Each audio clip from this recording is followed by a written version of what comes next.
So the Chinese are laughing at Trump. Now, I do support Trump and I think his policies are correct, but it's a bit like two football teams, China versus Trump, or the USA. Now, what are they laughing at? Well, Trump's come out and put on a load of taxes, tariffs, trade war, whatever restrictions on China, and China is totally disregarding any of those actions. In fact, if you look at it, China will cope quite well. China is not frightened of Trump. Even Trump says China, Xi Jinping, is very difficult to get a trade deal with. The Chinese are difficult.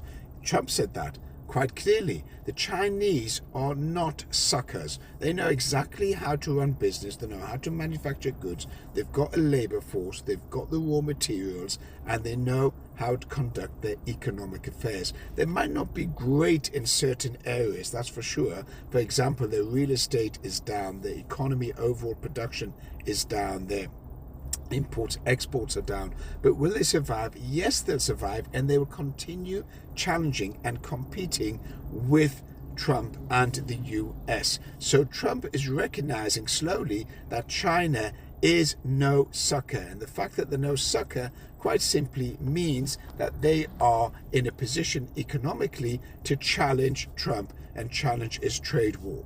Now, what's going to happen going forward? Quite simple. There's going to be an agreement. Trump is not going to win completely against China. They're going to have to agree on different terms, and obviously they're going to have to come to some sort of economic understanding. China needs Trump and Trump needs China.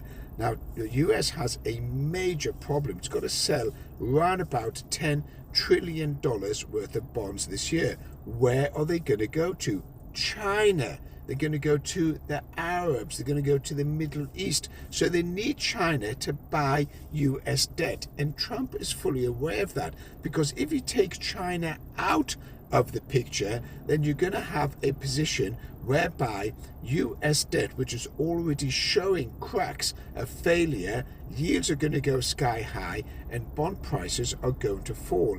And China historically, with others like Japan and Saudi Arabia, have been traditional buyers of US debt. So Trump needs China just for the debt, never mind for the commerce and never mind for the business that both of them will be doing together. And that is where China has the upper hand. China has the labor cost, it has the manufacturing, it has the delivery, and the US doesn't have that labor cost competitive edge.